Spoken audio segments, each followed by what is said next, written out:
Narito ang ulo ng mga balita sa mga oras na ito. Lokal na pamahalaan ng lalawigan ng Cebu, puspusan ang paghahanda para sa 48th ASEAN Summit sa Mayo. Maternity benefits mula sa PhilHealth pinalawak na simula sa huling araw ng Abril ayon kay Pangulong Ferdinand R. Marcos Jr. Bilang ng mga tsuper na nakatanggap na ng fuel subsidy, nasa 80% pa lang ayon sa Department of Social Welfare and Development.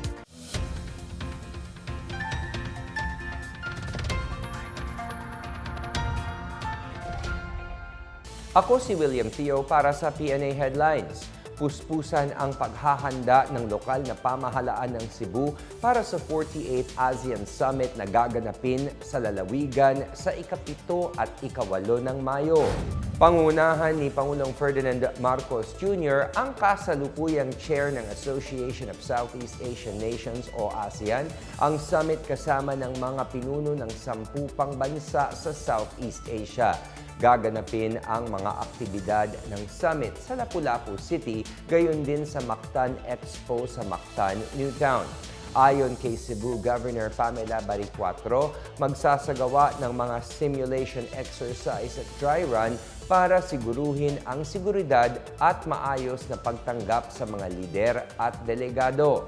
Ilalagay rin sa Code Blue Alert ang mga ospital para paigtingin ang pagtugon sa anumang emergency. Dagdag naman ni Nagiel Banyasha, hepe ng Lapu-Lapu City Disaster Risk Reduction and Management Office, kabilang sa mga paghahandang isinagawa simula pa noong Disyembre ang pagsasaayos sa mga ruta ng summit at mga information campaign kaugnay ng daloy ng trapiko. Tiniyak ni Cebu City Mayor Nestor Archival na hindi magtatagal ng buong araw ang anumang pagsasara ng kalsadang gagawin para magbigay daan sa mga dadalo sa summit. Ayon naman kay Mandaue City Mayor Thadeo Uwano Jr., puspusan ang paglilinis at pagkukumpuni ng mga kalsada at ilaw, pati ang paglalagay ng solar installations sa mga piling daan.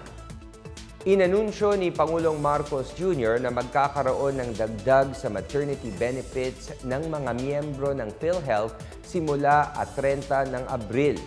Magkakatanggap ang mga miyembrong manganganak ng normal sa ospital ng 29,000 pesos mula sa dating 9,750 pesos.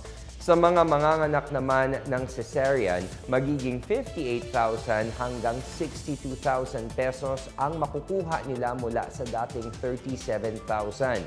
Kung sa ward naman manganganak, maaaring wala silang babayaran paglabas kahit na nanggaling sila sa pribadong ospital. Bukod dito, sagot na ng PhilHealth ang 8 prenatal care check-up kasama ang bakuna at lab test. 3 follow-up check-up naman ang sasagutin para sa postnatal care. Ayon kay Marcos, pinalawak ang maternity benefits na alok ng PhilHealth para matiyak ang kalusugan ng bawat ina na hindi na mag-aalala kung saan kukuha ng pambayad.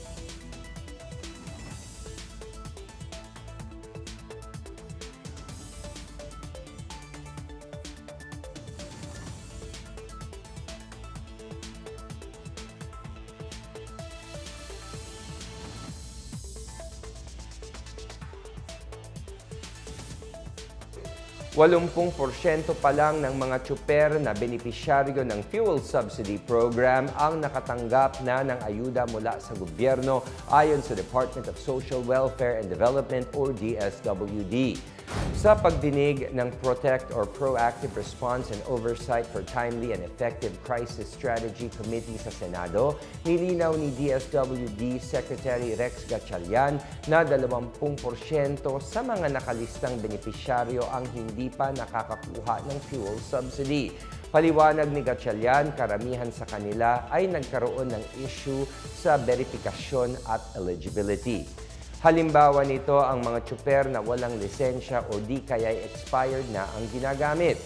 Napansin din ang ilang di pagkakatugma sa mga listahan ng mga dapat makatanggap ng ayuda tulad ng duplicate entry at mali sa encoding. Giit ni Gatchalian, kailangang maging strikto sa pagberipika ng mga pangalan bago maglabas ng ayuda. Noong April 28, umabot na sa 1.14 million na public utility drivers sa buong bansa ang nabigyan na ng tig 5,000 pisong cash relief. Umabot naman sa 5.7 billion pesos ang naipaabot mula sa inihandang 30 billion pesos mula sa 2026 national budget.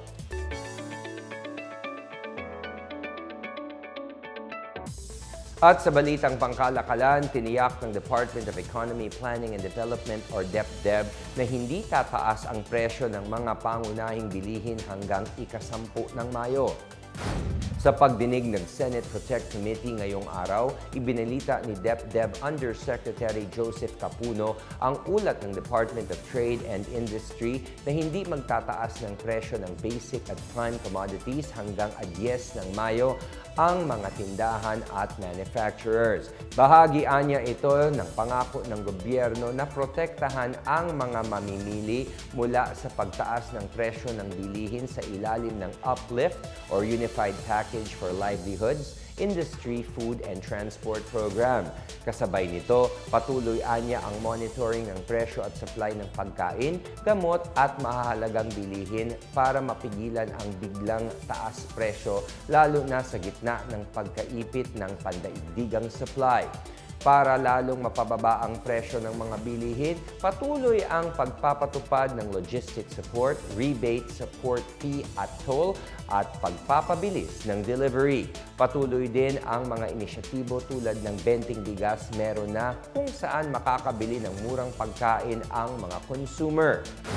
Sa probinsya naman, inaasahang dadami ang mga mamamasyal sa Camp John Hay kasunod ng pagbubukas ng mga atraksyon sa premyadong pasyalan ng Baguio City.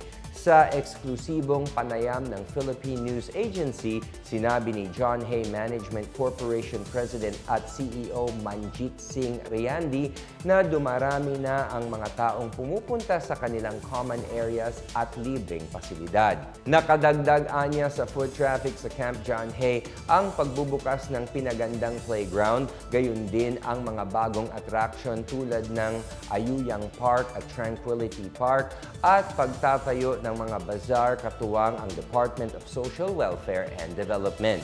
Sinabi ni Riandi na magsasagawa sila ng weekly at monthly monitoring para mapag-aralan kung paano nila susuportahan ang mga negosyo sa loob ng Camp John Hay.